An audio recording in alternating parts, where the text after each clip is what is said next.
Hello everyone, welcome back to my YouTube channel cine TV Odisha. तो friends, आज आम यही भिडियो डिस्कसन करबा किछि मोस्ट इंपोर्टेंट पेडागोजी बा टीचिंग एप्टीट्यूड क्वेश्चन उपरे, जहाँकि आप state BEd OTT CHT OSTT and CUET central BEd exam पर इंपोर्टेंट रहिबो। तो फ्रेंड्स, एथरे आम डिस्कसन करबा टोटल 25 क्वेश्चन डिस्कसन करबा। तो आप चाहिए आउट ऑफ 25 केते मार्क रखुचंती कमेंट बॉक्स रे निहाती भावे जणाई पारिबे। तो फ्रेंड्स, स्टार्ट करिया पूर्व गोटे इंपोर्टेंट इनफॉरमेशन कही रखा चाहूँगी जे जो मैंने भी यही वर्ष जेकोसी teaching exam OSTT CHT OTT JT आप मैंने यही वर्ष क्रैक करने को चाहूँगी ताहले आप मैंने सार ओडिया ट्यूशन बैच जॉइन करके ओनली 499 रुपीस में आराम से क्रैक करेंगे। एथर आपको थियोरी वीडियो लाइव क्लास मिलिबो, वीडियो रिकॉर्डेड क्लास मिलिबो, 5000 एमसीक्यू फ्री ऑफ कॉस्ट मिलिबो, both paper 1 and paper 2 free of cost आपको प्रिपरेशन करा जाउछि, classes PDF e book free of cost मिलिबो। तो जो मैंने भी इंटरेस्ट अच्छा यही दुईटा व्हाट्सएप नंबर रे जोगाजोग करके आप जॉइन करेंगे। तो मन रखु सार Odia tuition batch only 499 rupees रे आप मैंने जेकोसी टीचिंग एग्जाम को आराम से क्रैक करेंगे। तो स्टार्ट करवा आज क्लास। एथरे आम डिस्कसन करवा 25 क्वेश्चन 25 रु केते रखुचंती कमेंट बॉक्स रे निहाती भावे जणाइबे। तो फर्स्ट क्वेश्चन रही a creative child is one who. तो से पचारची जड़े क्रिएटिव चाइल्ड माने सृजनशील शिक्षार्थी बोली आम क्या कहीपर से पचारची डज वेल इन एग्जाम जी एग्जाम रे भल करुच्ची भल मार्क रखुची ना ऑलवेज आंसर करेक्ट ना सब ठीक आंसर दौची ना आस्क अनयूजुअल क्वेश्चन माने अनामाना क्वेश्चन पचारुची ना कैन मेमोरी इजिली माने जेकोन जिनिस को से आराम से अति शीघ्र मन रखिपारुची।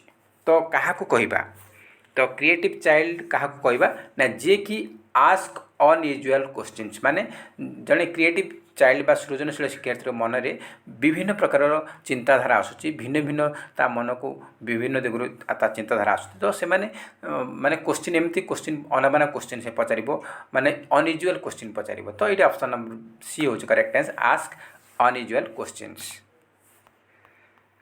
नेक्स्ट रही the best way to deal with an aggressive child would be.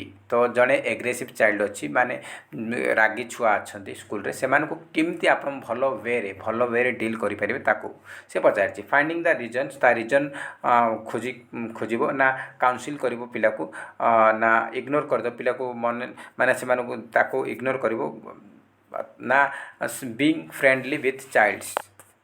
तो देखो आग्रेसिव अच्छी रागी छुआ अच्छी तो कौन करेंगे ना फ्रेंडली बिहेवियर कर सी आराम से शांत हो बुझी से बुझीपार सांग भाया व्यवहार करके बुझेब ताहले से आराम से बुझीपार। ऑप्शन नंबर डी हूँ करेक्ट आंसर। नेक्स्ट रही if students does not pay attention in the class the teacher needs to. जदि पिला माने स्कूल रे क्लास रे पाठपढ़ा प्रति ध्यान दियंती नाही ताहले टीचर कौन करवा उचित से पचार चेंज टीचिंग मेथड तांकर टीचिंग मेथड को चेंज करेंगे ना make teaching more interesting teaching को अधिक इंटरेस्टिंग करेंगे ना इग्नोर हिम एंड हेयर से अणदेखा करेंगे ना काउनसिल हिम ना से परामर्श देवे। तो जदि पिला माने पाठपढ़ा प्रति ध्यान दौना ताहले टीचर कौन करेंगे से काउनसिल करेंगे बा से परामर्श देवे एमती परामर्श देवे जे क्लास प्रति ध्यान दिंतु भल पढ़ंतु आग को तुम फ्यूचर अच्छी एमती जहाँ कि से माने काउनसिल बा परामर्श देवे। तो ऑप्शन नंबर डी हूँ करेक्ट आंसर। नेक्स्ट रही the objective of mid day meal scheme is to. तो आमर जो मिड डे मील स्कीम रोचे मध्याह्न भोजन रही तार मुख्य उद्देश्य कौन मिड डे मील स्कीम मुख्य उद्देश्य कौन eradicate poverty provide free meal to poor children, encourage children to come to schools, give community experience to the teacher। तो ये पचार मिड डे मील आमर जो मध्याह्न भोजन स्कीम उद्देश्य पचार। तो मिड डे मील स्कीम उद्देश्य हूँ जे पिला माने अधिक अधिक केमती स्कूल रे जॉइनिंग करेंगे बा स्कूल आसबे। तो ये आमर करेक्ट आंसर हूँ option number 3 encourage children to come school. Next question रही why games are needed to be a part of school curriculum. तो आमर स्कूल करिकुलम रो गोटे पार्ट हिसाब रे गेम्स को आमे खेल को कहीं आवश्यकता करें आमे रखी था से पचारि to create national level of sports person to promote all round development of the child to provide enjoyment to the child to develop competitive spirit. तो स्कूल करिकुलम रे आमर गेम्स बा स्पोर्ट्स को गोटे पार्ट हिसाब से रखा जाउछि कहीं ना to promote all round development of the child माने पिला मानकर ऑल राउंड डेवलपमेंट करिया पई तार लक्ष्य।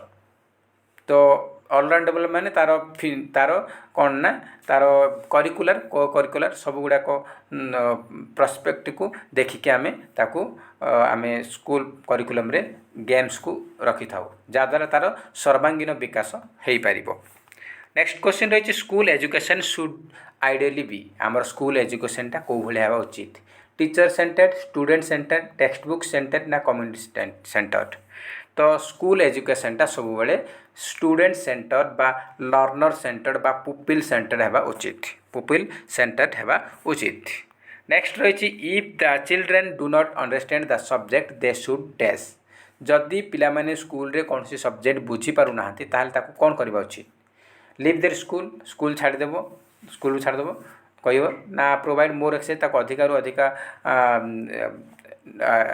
होमवर्क दब बा एक्सरसाइज दब ना to do independent study at home माने ताकू ता हिसाब रे पाठ पढ़िया को ताको घरे छाड़देव ना बी प्रोवाइड रिमेडियल टीचिंग ताकू प्रतिकारात्मक शिक्षा दब जदि पिला माने कौन सी सब्जेक्ट बुझी पारु नाहंती ताहले ताकू कौन हम ना रिमेडियल टीचिंग दब जहाँद्वारा तार कौन भूल रोची कौटा से बुझी पारनी से आम तार जो दोषटा देखिकी ताकू रेमेडियल टीचिंग देबा प्रतिकारात्मक शिक्षा देवा द्वारा सेटा तार जो अंडरस्टैंडिंग लेवलटा से बुझी पारिबो जहाँ बुझुला से आराम से बुझी पारिबो। ऑप्शन नंबर 4 होची correct answer to provide remedial teaching.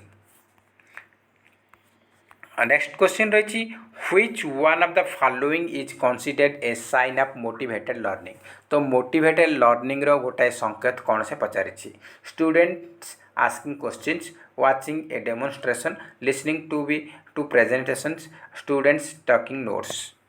तो पिला माने मोटिवेटेड अछंती बोली आमे केमती जानिबा तो ये आम करेक्ट आंसर होची स्टूडेंट्स आस्किंग क्वेश्चंस स्टूडेंट माने पिला माने क्वेश्चन पचारुची टीचर को सार एटा कोन हो सेटा कोन हो माने सेतेबेले तुम जानियो जे पिला माने पाठ पढ़ा इंटरेस्टेड अछंती से माने मोटिवेटेड अछंती बा से माने एक्टिव अछंती। तो ऑप्शन नंबर ए होची करेक्ट आंसर।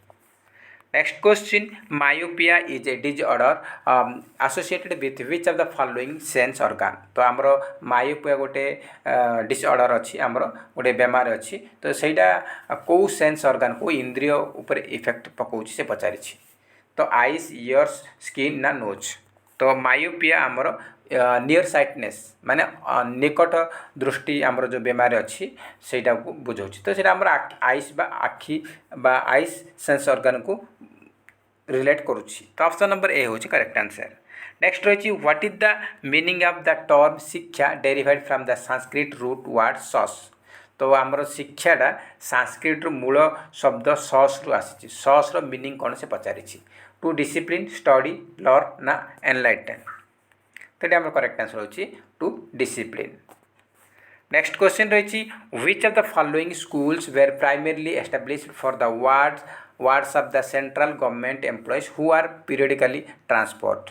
ये से पचारि जे सेंट्रल गवर्नमेंट रे जो माने चाकरी करछंती सेमानकर टाइम टू टाइम सेमानकर चेंज ट्रांसफर होची सेमाने केबे पुणे सिटी रे तांको मिलछि तो 3-4 वर्ष पर सेमानको बेंगलोर मे भी 3-4 वर्ष सेमानको हैदराबाद मे भी 3-4 वर्ष सेमानको मुंबई किंबा कोलकाता आप सेमानकु 3-4 वर्ष थरे सेमानकर ऑटोमेटिक चेंज ट्रांसफर होची तो सेमानकर पिला माने को स्कूल रे पढ़िया पई सेमानकर पिला माने पढ़िया पे को प्रकार स्कूल स्थापना करा जायछि से पचारि जो मैंने सेंट्रल गवर्नमेंट चाकरी कर सेमानकर 3-4 वर्ष तले सेमानकर ट्रांसफर होची तो तांका पिला माने पाठ पढ़िया तो बाधा सृष्टि होची तो सेमानक पे को प्रकार स्कूल व्यवस्था रही केंद्रीय विद्यालय ना कस्तूरबा गांधी विद्यालय ना कैम्ब्रिज स्कूल ना सेंट्रल तिब्बतन स्कूल। तो सेंट्रल गवर्नमेंट रो पिला मानक पई केंद्रीय विद्यालय बा केवीएस अच्छी केवीएस।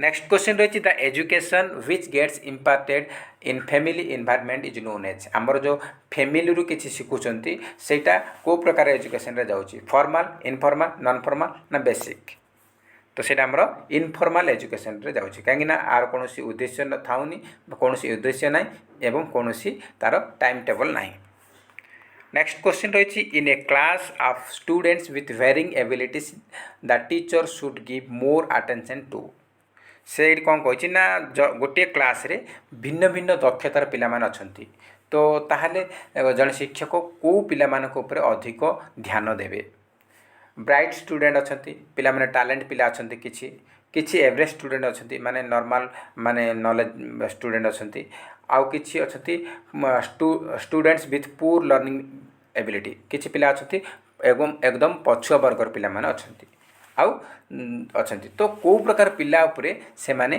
टीचर माने अधिक ध्यान देवे पचारि छेडी तो ये आमर देखु स्कूल रे टीचर समस्त को समान दृष्टि देखिए तो सब पिला पिला समान ध्यान देवे बा समान फोकस करेंगे तो ये आमर करेक्ट आंसर जीव ब्राइट स्टूडेंट को भी फोकस करेंगे अधिक ध्यान देवे एवरेज स्टूडेंट को देवे एवं पुअर स्टूडेंट देवे तो तीन टा जो देवे तो ऑप्शन नंबर डी है जो correct answer all of the above बा ऑल स्टूडेंट्स समस्त पिला को समान ध्यान देवे नेक्स्ट रही identify from the following the agency which are developed with specific and exclusive aim of imparting education तो आमर गोटे स्वतंत्र एवं स्वतंत्र लक्ष्य थाउची आमर एजुकेशन रे सेटा को एजेंसी रे आमर से पचारि को एजेंसी द्वारा डेवलप हो पचारि इनफॉर्मल एजेंसी ना नॉन फॉर्मल ना पैसिव ना फॉर्मल तो स्पेसिफिक तार एम रोची तो सेटा होची हमर फॉर्मल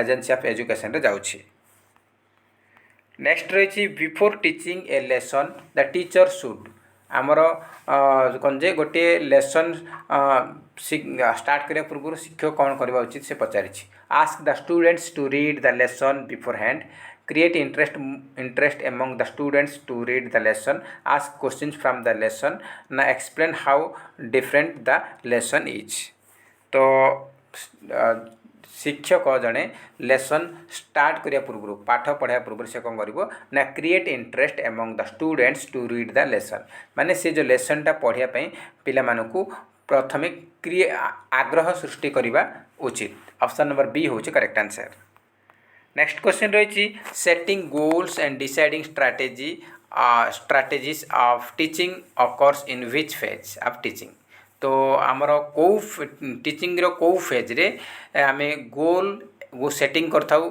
एवं स्ट्राटेजी आमे बनै थाउ तो से पचारि कौ स्टेज रे से पचारि तो ये आमर प्री एक्टिव अच्छी पोस्ट एक्टिव अच्छी इंटरएक्टिव अच्छी एग्जिट फेज अच्छी तो ये आम करेक्ट आंसर होची pre active phase next question रही समेटिव इवाल्युएसन इज बेसिकली यूज्ड आमर जो समेटिव इवाल्युएसन रोची सेटा साधारणतः को टाइम रे करा जाए ड्यूरिंग द प्रोग्राम आमर जो क्लास रनिंग टाइम रे ना एट ऑल टाइम समस्त समय रे ना at the end of the programme at the start of the programme तो समेटिव इवाल्युएसन साधारणतः आमर at the end of the programme बा एंड ऑफ द टर्म रे आमर होची बा वर्ष शेष रे करा जाए तो ऑप्शन नंबर सी होची करेक्ट आंसर नेक्स्ट रही the new structure of schooling proposed by new education policy 2020 is तो आमर एनईपी 2020 रिसेंटली आसी तो से आमर स्कूलिंग स्ट्रक्चर को चेंज करा जायछि तो वर्तमान नुआ स्ट्रक्चर कौन रही 10+2+3 ना 3+5+5+2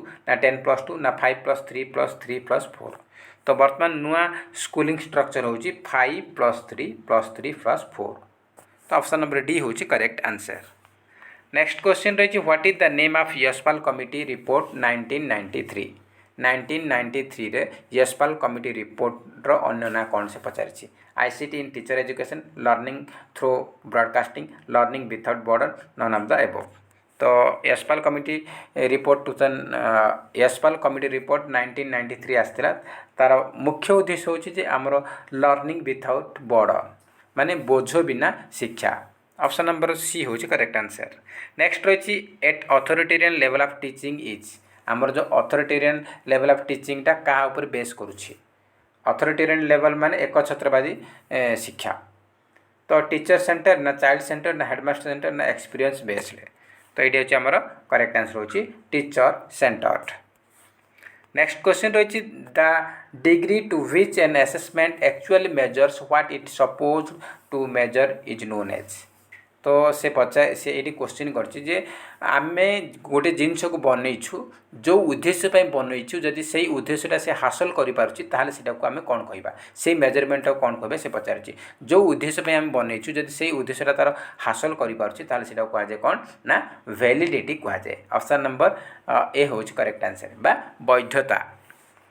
नेक्स्ट रही when education is acquired without any specific purpose fixed time fixed period and place it is known as. तो से पचारि ये पचारि विथआउट एनी स्पेसिफिक पर्पज कौन सी स्पेसिफिक उद्देश्य ना फिक्स टाइम पीरियड ना एवं प्लेस ना तो सीटा कौ प्रकार एजुकेशन रे जीव से पचारि। तो देखो specific purpose fix time and place ना ताहले आपण मानकर को प्रकार जीव इनफॉर्मल ना इंडिपेंडेंट ना फॉर्मल ना डायरेक्ट। तो ये आमर कौन हम ना यहाँ इनफॉर्मल एजुकेशन रे जीव कौन फिक्स तार कौन उद्देश्य नौन टाइम टेबल पीरियड नथिबो कौन प्लेस नुह तो सीटा आमर इनफॉर्मल एजुकेशन रे जाउची। आ फॉर्मल एजुकेशन रे तार स्पेसिफिक पर्पज रोची स्पेसिफिक पीरियड रोची स्पेसिफिक प्लेस रोची आमर लाइक जे आमर स्कूल हो गला कॉलेज गुड़ा होची तार पीरियड रोची टाइम टेबल रोची उद्देश्य रोची ता सहित आमर स्पेसिफिक प्लेस रोची। तो ये आमर विथआउट एनी स्पेसिफिक प्लेस पचार विथआउट तो ये आमर करेक्ट आंसर होची इनफॉर्मल एजुकेशन। नेक्स्ट क्वेश्चन रही why Sharada act important in Indian context. आमर इंडियन कॉन्टेस्ट रे शारदा एक्टा कहीं महत्वपूर्ण अटे। It recommends free education for all children up to the age of 14। It recommends supply of study materials to girls free of cost. It prohibits child marriage of girls. It prohibits child labour. तो Sarda act Sarda act important कहीं आमर Indian context रे because it prohibits child marriage of girls झील मानकर बाल्य विवाह को निषेध करुछि यार मुख्य उद्देश्य। नेक्स्ट क्वेश्चन रही the motto of Jawahar Navodaya Vidyalaya is. Jawahar Navodaya विद्यालय मोटो कौन से पचारि अहम ब्रह्मसि प्रज्ञानम ब्रह्मा सर्व भवन्तु सुखम सुखनम ना अमर ज्योति। तो देखंतु जवाहर नवोदय विद्यालय मोटो होची प्रज्ञानम ब्रह्मा। ऑप्शन नंबर बी होची करेक्ट आंसर। नेक्स्ट क्वेश्चन रही a child who has difficulty in speech may be suffering from. तो से कही a child who has difficulty in speech may be suffering from. तो जदि कौन सी पिला तार स्पीच रे कहिबारे टिके डिफिकल्टी रोची डिसऑर्डर रोची ताहले सेटा कौन कहबा डिस्फासिया डिस्प्राक्सिया डिसलेक्सिया डिस्कालकुलिया। तो ये करेक्ट आंसर होची ऑप्शन नंबर ए डिस्फासिया। स्पीच रे प्रॉब्लम होची ताकि डिस्फासिया कहा जाए। बाकी ऑप्शन मध्ये इंपोर्टेंट रोची तो मुझे कही रखुची डिस्कालकुलिया जार आरिथमेटिकल प्रॉब्लम रोची गणिबारे भूल रोची ताकू डिस्कालकुलिया कहा जाए। डिसलेक्सिया जार पठन विकार रही रीडिंग डिसऑर्डर रही पढ़िबारे तार बीमार रही कहबा डिसलेक्सिया। आ डिस्प्राक्सिया होची हमरो मोटर कोऑर्डिनेशन रे हमरो प्रॉब्लम रोची ताकू कहा जाए डिस्प्राक्सिया। माने आमर हाथ गोड़र माने टे प्रॉब्लम रोची हाथ गोड़ काम करनी सीटा हूँ आम डिस्प्राक्सिया जाऊँगी मोटर कोऑर्डिनेशन प्रॉब्लम रोची। आउ डिस्फासिया हूँ आमर कौन ना आमर डिस्फासिया हूँ स्पीच रे प्रॉब्लम रोची कहबारे टिके तार डिफिकल्टी होची। तो ये आमर करेक्ट आंसर होची option number A dysphasia. Next question रही a teacher as a leader should be. जड़े शिक्षक को भाया लीडर हेबा उचित से पचारि ऑटोक्रेटिक डेमोक्रेटिक सोशल ना लेसेज फायर। तो जड़े शिक्षक जड़े को भाया लीडर हेबा उचित से पचारि तो शिक्षक जड़े डेमोक्रेटिक लीडर हेबा उचित डेमोक्रेटिक लीडर हेबा उचित। ऑप्शन नंबर बी होची करेक्ट आंसर। तो फ्रेंड्स ए आज टोटल 26 क्वेश्चन थिला गोटे क्वेश्चन एक्स्ट्रा थिला तो आप आउट ऑफ 26 केते रखिछंती कमेंट बॉक्स रे निहात भाबे जणाइबे जदि वीडियो भल लागते ताहले निहात गोटे लाइक करिवे एवं अधिकारु अधिका मात्रा रे कृपया सांग साथी मानकु शेयर करिवे। तो फ्रेंड्स जय हिंद जय जगन्नाथ।